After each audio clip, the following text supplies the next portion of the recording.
Hello guys, welcome back. तो last time जैसे कि हमने आपका सॉइल मैकेनिक्स का सेकंड चैप्टर जो है वो शुरू कर दिया था, और उसके अंदर जो भी आपकी बेसिक डेफिनेशंस थी वो हमने पढ़ ली थी। ठीक है, बेसिक डेफिनेशंस कौन कौन सी पढ़ी थी वो मैं ज़रा यहाँ फिर से शेयर कर देता हूँ। आपकी वॉइड रेशो होगी, ठीक है, वो हमने पढ़ ली थी उसकी डिटेल। आपकी पोरोसिटी हो गई, उसकी डिटेल हमने पढ़ ली थी। डिग्री ऑफ सैचुरेशन होगी, वो पढ़ ली थी। परसेंटेज एयर वॉइड थे वो हमने पढ़ लिए थे। ठीक है, साथ ही साथ में सेकंड चैप्टर जो आपका रहता है उसमें हमने नेक्स्ट टॉपिक जो आज शुरू करना है वो है आपका वाटर कंटेंट और डेंसिटी, यूनिट वेट और वॉल्यूम के बीच में जो रिलेशन रहता है वो हमने पढ़ना है। ठीक है, जैसे कि मैंने आपको बोला था कि ये वाला चैप्टर बहुत इंपॉर्टेंट रहता है एसएससी के लेवल के लिए, और उसके रिलेटेड जो जेई के क्वेश्चंस हैं वो मैं आज डिस्कस कर दूंगा आपके वॉइड रेशियो पोरोसिटी के, ताकि आपको आने वाले कोई भी एग्जाम में, जेई लेवल या ई लेवल एग्जाम में कोई भी दिक्कत ना हो। ठीक है, तो लास्ट टाइम आपको याद होगा मैंने आपको बोला था एक रिलेशन सॉल्व करके मुझे देना आपकी वॉइड रेशियो वर्सेस पोरोसिटी के बीच में, मतलब ई वर्सेस ईटा के बीच में। और मैंने बोला था कि कमेंट में आंसर कर देना या व्हाट्सएप पे जाके आप हमें आंसर अपना जो है वो पोस्ट कर सकते हो। तो यहाँ देख सकते हो जैसे कि ये वाला आंसर जो है ये विकी ने पोस्ट किया है और बिल्कुल सही रिलेशन निकाला है। देखो, रिलेशन निकालने में आपको हेल्प कहाँ मिलेगी, ये अभी आपको ऐसा लग रहा होगा कि ये टाइम वेस्ट है। जी बिल्कुल, ये टाइम वेस्ट नहीं है। कभी कभार क्या होता है कि ये छोटी सी चीज़ जो है ना ये बहुत कंफ्यूजिंग हो जाती है और आप भूल जाते हो। ठीक है, तो अगर आपको निकालने का तरीका पता होगा तो आप पेपर में ज़रूर इसको निकाल लोगे, क्योंकि आपको पता है एक मार्क जो होता है वो बहुत इंपॉर्टेंट है। ठीक है, हम 0.5 से रह जाते हैं आपके पेपर क्लियर करने में, तो ये एक मार्क अगर आपको मिल रहा है तो आपको ज़रूर इसकी तरफ जाना चाहिए। ठीक है, साथ ही में गाइज आपको बताना चाहता हूँ कि फिर से हमारा टेलीग्राम जो चैनल है वो ज्वाइन कर लीजिएगा ताकि आप टेस्ट दे सको वहाँ पे हमारा। तो टेलीग्राम चैनल पे आपको बस जैसे ही आपका चैप्टर कंप्लीट होगा उसके बाद आपको जो टेस्ट है ऑनलाइन आपका वो मिल जाएगा। ठीक है, तो चलिए आगे बढ़ते हैं। तो देखिए, जैसे कि मैंने आपको बोला था कि हम पहले क्वेश्चन डिस्कस करेंगे और उसके बाद में ही आपका जो है आगे टॉपिक नया जो होगा वो हम शुरू करेंगे। ठीक है, तो जैसे कि आप देख सकते हो यहाँ पे क्वेश्चन नंबर फर्स्ट, आप इसको लेके चलो, आपको नजर आ रहा होगा ये बिल्कुल एसएससी के लेवल का क्वेश्चन है और उसी के किसी एक पेपर में से लिया गया है। तो देखो क्या पूछ रहा है, the void ratio of a soil sample is 1। ठीक है, आपको वॉइड रेशियो 1 गिवन है, वो बोल रहा है कि कॉरस्पॉन्डिंग पोरोसिटी बताओ। तो जिसने तो रिलेशन निकाला हुआ है उसको तो कोई प्रॉब्लम नहीं है, N is equal to e upon 1 + e. तो ई की वैल्यू 1 गिवन है, 1 + 1 तो ये कितना आ गया 1/2, मतलब कितना हो गया 0.5। तो 0.5 इसका क्या हो जाएगा आंसर। यही आपके जेई लेवल में पूछे गए हैं, चाहे वो एसएससी हो चाहे जेके एसएसबी हो। ठीक है, एक चीज इसमें ध्यान रखनी है आपको सबको कि आपको कैलसी मतलब आपका कैलकुलेटर यूज नहीं करना है इन क्वेश्चनों में। ठीक है, तो जितने भी क्वेश्चन हम यहाँ पे पढ़ेंगे उनको आपने ट्राई करना है कि इस वीडियो को आप स्टॉप करेंगे और उसके बाद में जाके आप इस क्वेश्चन को विदाउट कैलकुलेटर सॉल्व करेंगे और कमेंट में आंसर डालेंगे। ठीक है, नेक्स्ट क्वेश्चन देखो, यहाँ पे सेकंड क्वेश्चन देखो। क्वेश्चन में बोला है if the porosity of a sample is 20%। अब इस समय आपको पोरोसिटी की वैल्यू गिवन है और बोल रहा है कि वॉइड रेशियो निकालो। सिंपल दो रिलेशन मैंने आपको बताए थे, तो ई का भी रिलेशन है यहाँ पे एन 1 - n, यही है।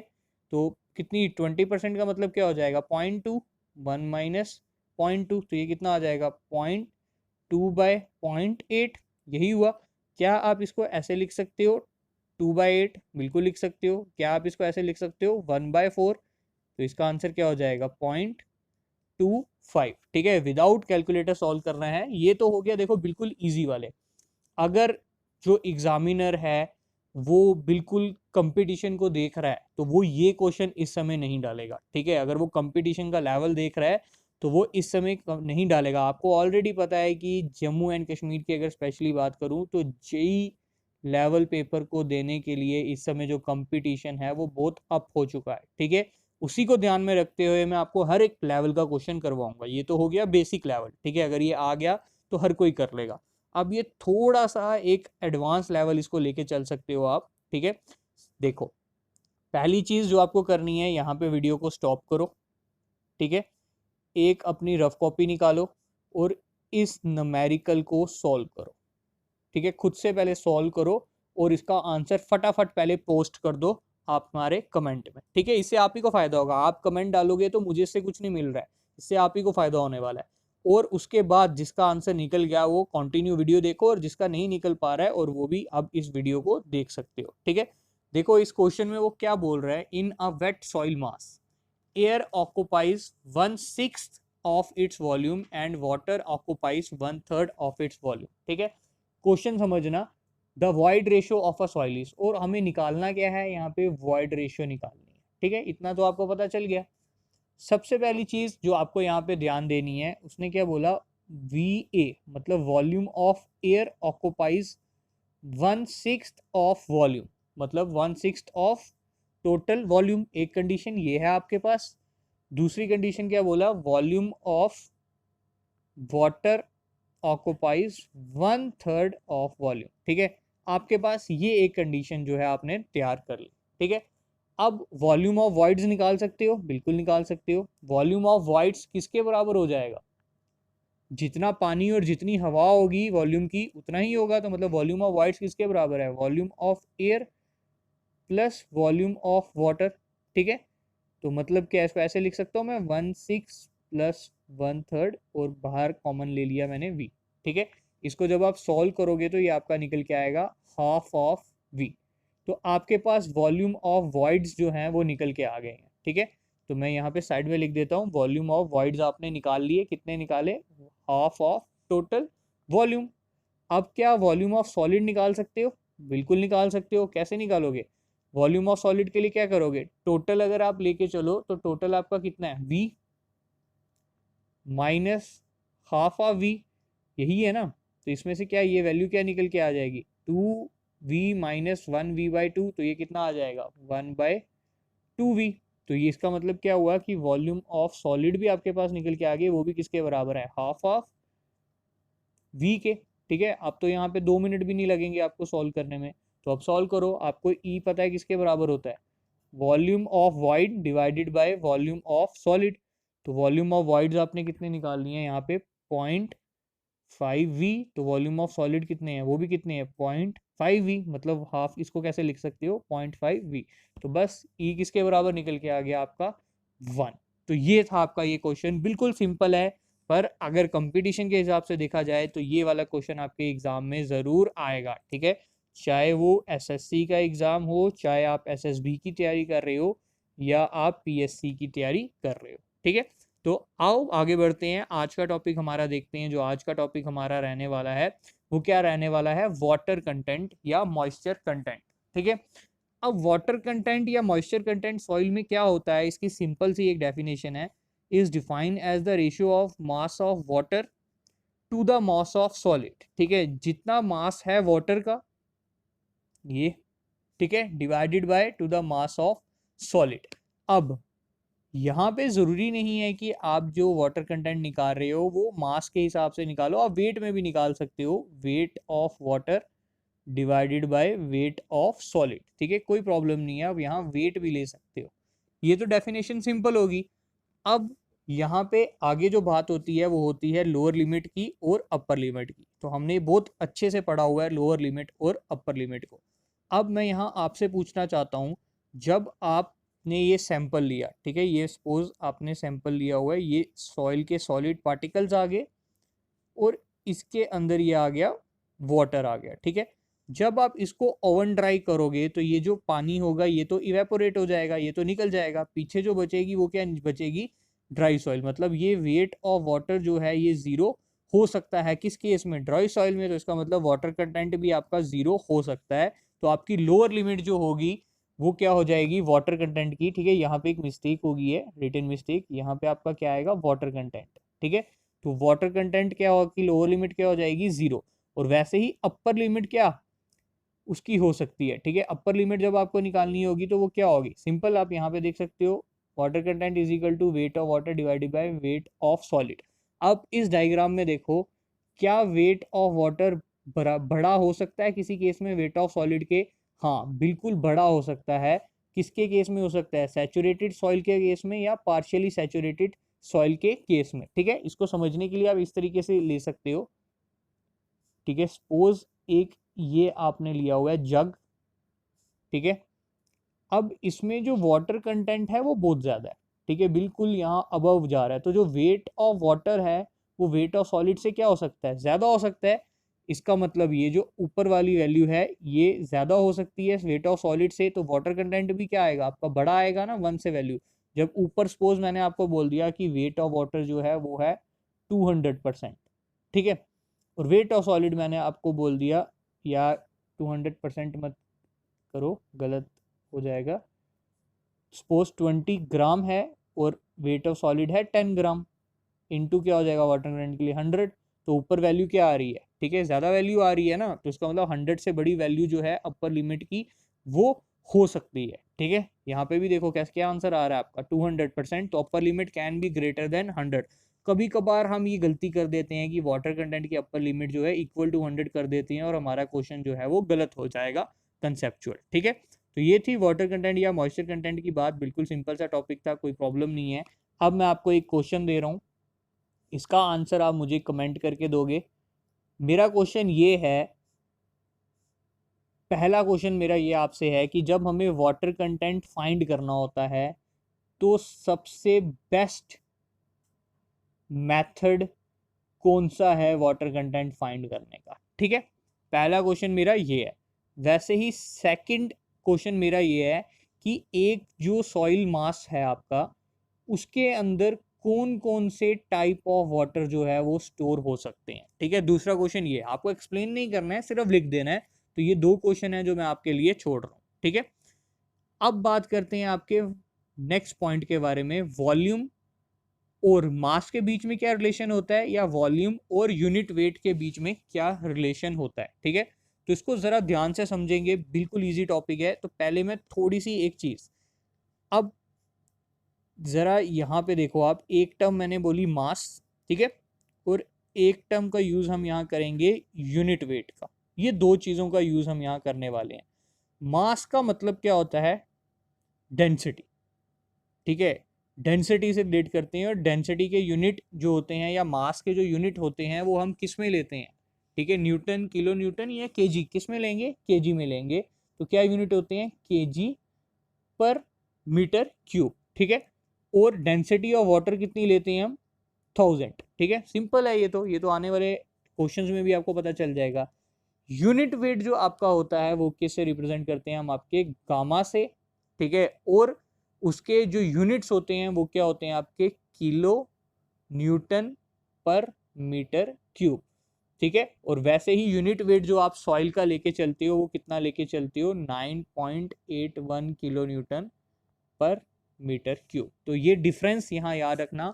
मास का मतलब क्या हो जाएगा, केजी पर मीटर क्यूब मतलब डेंसिटी, और यूनिट वेट का मतलब क्या हो जाएगा आपका, किलो न्यूटन पर मीटर क्यूब। बाकी आपकी अपनी चॉइस है, आप पेपर में किसी भी टर्म को लेके अपना क्वेश्चन सॉल्व कर सकते हैं, कोई प्रॉब्लम नहीं आती है। जनरली अगर हम बात करें तो सॉइल में जब हम बात करते हैं तो हम मैक्सिमम टाइम यूनिट वेट की बात करते हैं, ठीक है। तो कोई प्रॉब्लम नहीं है, मैं दोनों को यहाँ एक्सप्लेन करता जाऊंगा। तो सबसे पहली बात होती है बल्क, ठीक है। बल्क डेंसिटी क्या होती है, तो यहाँ देखो आपको नजर भी आ रहा होगा, मैंने क्या लिखा हुआ है यहाँ पे आपका, रो बल्क। तो इसके यूनिट की बात करूँ तो क्या हो जाएगा, total mass divided by volume, यही हो जाएगा बल्क यूनिट वेट। यही हुआ कि टोटल कितना मास है आपकी सॉइल का डिवाइडेड बाय वॉल्यूम। तो मास जो होता है उसके यूनिट क्या हो जाएंगे आपके, सिंपली केजी, और नीचे क्या आ जाएगा, पर मीटर क्यूब। और ये क्या है आपका अभी टोटल, मतलब सारे का सारा लिया हुआ है। दूसरी तरफ आप नजर मारो bulk unit weight, bulk unit weight में भी सारा आ गया, पर यहाँ पे आप जो टर्म यूज करोगे वो क्या करोगे, वेट बाय वॉल्यूम, ठीक है। और यूनिट क्या ले लोगे यहाँ पे, बस किलो न्यूटन पर मीटर क्यूब, ठीक है। ये होगी पहली डेफिनेशन। दूसरी देखो ड्राई डेंसिटी, ड्राई डेंसिटी में क्या करना है आपने, यहाँ पे जो मास लेना है ना, वो मास सिर्फ सॉइल सॉलिड्स का लेना है बस, divided by volume. Total mass नहीं लेना, टोटल मास में क्या आ जाएगा, सॉइल सॉलिड, ठीक है। उसके बाद वेट, मास ऑफ वाटर ले सकते हो, मास ऑफ एयर ले सकते हो, इसमें सिर्फ सॉइल सॉलिड का लेना है। यूनिट क्या आएगा, वही सेम केजी पर मीटर क्यूब। अब यहाँ पे ड्राई है तो यहाँ पे क्या आ जाएगा, weight of dry soil divided by volume, और यूनिट सेम, यूनिट तो नहीं बढ़ने लेंगे कभी भी, किलो न्यूटन पर मीटर क्यूब। सैचुरेटेड का मतलब क्या होता है ये समझना, ठीक है। अब ऊपर वाली टर्म्स में उम्मीद करता हूँ आपको समझ आ गई है। अब हम बात करेंगे सिर्फ सैचुरेटेड सॉइल कौन सी होती है, ठीक है। ये सपोज मैंने बोला ये गिलास है और ये सॉइल के सॉलिड्स जो हैं वो पड़े हुए हैं, ठीक है। अब इन सॉइल सॉलिड्स में ये कुछ पानी है, ठीक है, ये कुछ जो है आपका वाटर है, ठीक है, पूरा फिल नहीं है, बस इसी लेवल तक है सपोज। तो ये सॉइल क्या है, अभी सैचुरेटेड है, मतलब पानी जो सॉइल है वो पूरी की पूरी पानी के अंदर नहीं है, ठीक है, बस जो वॉइड्स हैं वो फिल हुए हुए हैं आपके सॉइल के पानी के साथ, तो वो सॉइल होती है सैचुरेटेड सॉइल। वैसे ही मैंने एक कंटेनर और ले लिया, मैंने उसमें भी सॉइल भरी और जो मैंने पानी है उसको टोटली फ्लड करवा दिया, मतलब ये लेवल ले लिया, ठीक है। अब इसका मतलब क्या है कि वाटर का जो लेवल है वो ज़्यादा है और सॉइल सॉलिड जो है वो कम है। तो ये वाली जो सॉइल है ये कौन सी हो जाएगी आपकी, सबमर्ज्ड। सबमर्ज्ड का मतलब क्या हुआ, पानी के अंदर, समुद्र के अंदर कोई चीज़ सबमर्ज्ड है। सैचुरेटेड का मतलब क्या हो जाता है, सिर्फ और सिर्फ गीली है, ठीक है, गीली सॉइल है। ये दो मतलब है इन दोनों चीज़ों के, ठीक है। तो पहले हम इस चीज़ की बात करेंगे सैचुरेटेड डेंसिटी की। तो सैचुरेटेड डेंसिटी क्या हो जाएगी कि जो भी सॉइल आपकी सैचुरेटेड है उसका मास ले लो, mass of saturated soil divided by उसका वॉल्यूम। यूनिट फिर से कोई प्रॉब्लम नहीं, केजी पर मीटर क्यूब। और यहाँ पे क्या ले लोगे, saturated weight divided by volume, unit same जो ऊपर लिए थे आपने, किलो न्यूटन पर मीटर क्यूब। यूनिट में कोई चेंज नहीं आएगी तो उसमें आपको कोई परेशान होने की ज़रूरत नहीं है, ठीक है। अब बात करते हैं नेक्स्ट, आपकी जो फोर्थ पॉइंट आपका आ जाता है वो आ जाता है सबमर्ज्ड, ठीक है। यहाँ से आपके ऑब्जेक्टिव शुरू हो जाएंगे, ठीक है। सबमर्ज्ड क्या हो गया, जो पानी के अंदर डूबी हुई है, तो वेट जो लोगे या मास जो लोगे वो भी कौन सा लोगे, वही सबमर्ज्ड वाला। पर यहाँ पे देखो एक चीज़ जो आपको समझनी पड़ेगी, वो क्या समझनी है कि सबमर्ज्ड डेंसिटी जब आपको निकालनी हो तो आप कैसे निकाल सकते हो, गामा, ठीक है, sorry, rho saturated minus density of water, ठीक है। इसका मतलब क्या है, ये वाली जो कंडीशन है, अगर आपको सबमर्ज्ड डेंसिटी निकालनी है तो आप क्या करोगे, जो सैचुरेटेड डेंसिटी है उसमें से अगर ये जो पानी की जो डेंसिटी है ये माइनस कर दोगे तो आपके पास क्या आ जाएगी, सबमर्ज्ड डेंसिटी आ जाएगी, ठीक है। वैसे ही अगर आपको सबमर्ज यूनिट वेट निकालना है तो कैसे निकालोगे, gamma submerged is equal to gamma saturated minus unit weight of water, ठीक है। ये आगे आपको बहुत काम आएगा ये रिलेशन, ठीक है। तो ये रिलेशन था आपका, ये रिलेशन मैंने यहाँ भी लिख दिए हुए हैं आपके, ठीक है, मैंने लिख दिया हुआ है यहाँ पे आपका सिंपली गामा सबमर्ज्ड, ठीक है, gamma submerged is equal to gamma saturated minus unit weight of water, ठीक है। ये न्यूमेरिकल में आपको काम आएंगे, ठीक है। वैसे ही मैंने यहाँ पे एक और जेई लेवल का, ये भी जेई का क्वेश्चन है और ये भी आपके जेई का क्वेश्चन है। अब सबसे ज़्यादा जो यूनिट वेट है वो किसका होगा, जो सॉइल आपकी सैचुरेटेड होगी, ठीक है। उसके बाद बल्क वाली का, उसके बाद ड्राई वाली का, और उसके बाद सबसे लास्ट में आएगी सबमर्ज्ड वाली, ठीक है। क्यों सबमर्ज्ड वाली सबसे लास्ट में क्यों आई है, क्योंकि इसमें से यूनिट वेट ऑफ वाटर जो है वो माइनस हो चुका है। सिंपल सी बात है, मैंने आपको बोला कि ये कोई रिवर है, ठीक है, कोई समुंदर है, कोई सी है, कुछ भी है, इसके अंदर आप जब भी पाँव रखोगे या इसके अंदर जाओगे तो आपका वेट क्या हो जाता है, डिक्रीज हो जाता है। वेट क्यों डिक्रीज हो जाता है, क्योंकि आपका जो वाटर है उसकी डेंसिटी या उसका यूनिट वेट माइनस हो जाता है, सिंपल यही रीज़न है। और यही रीज़न है इस रिलेशन का, ठीक है, ये आप समझ गए। अब एक रिलेशन यहाँ पे मिस है जो मैं यहाँ लिख देता हूँ और आप अपनी कॉपी में नोट डाउन कर लेना। ये पहला रिलेशन है, ये दूसरा रिलेशन है, और ये तीसरा रिलेशन जो मैं यहाँ लिख रहा हूँ वो आपको याद रखना है कि अगर आपको गामा सबमर्ज्ड की वैल्यू, ठीक है, यहाँ पे अगर आपको निकालना पड़ जाए कभी कि गामा सबमर्ज्ड अगर आपको निकालना है तो आप approximately half of gamma saturated भी लेके चल सकते हो, ठीक है। ये रिलेशन भी जो है आपको काम आएगा, ठीक है। तो दोनों में से कोई भी रिलेशन आप यूज़ कर सकते हो, इसको भी यूज़ कर सकते हो, इसको भी कर लो और इस वाले को भी कर लो, आपको कोई ना कोई ऑब्जेक्टिव आपका जो है वो सॉल्व हो जाएगा, ठीक है। अब इससे रिलेटेड जो आपके न्यूमेरिकल हैं ये मैं आने वाले टाइम में, आने वाले वीडियोस में, आने वाले लेक्चर्स में मैं कंप्लीटली कराऊंगा, मैं कुछ भी नहीं छोड़ूंगा, किसी भी लेवल के क्वेश्चंस को नहीं छोड़ूंगा, ठीक है। तो आज का टॉपिक इतना ही रखते हैं। उम्मीद करता हूँ कि आप सबको ये समझ आ गया होगा। तो गाइज जो क्वेश्चन मैंने पूछे हैं, मैं रियली उसके आंसर जो हैं वो चाहता हूँ आप लोग उसके आंसर दीजिए, ताकि आपका नॉलेज भी इम्प्रूव हो सके और हम भी मोटिवेट हो सकें कि इससे भी बेस्ट चीज़ें जो हैं हम कॉन्टीन्यूटी में ला सकें, ठीक है। तो थैंक यू गाइस, मिलते हैं नेक्स्ट लेक्चर।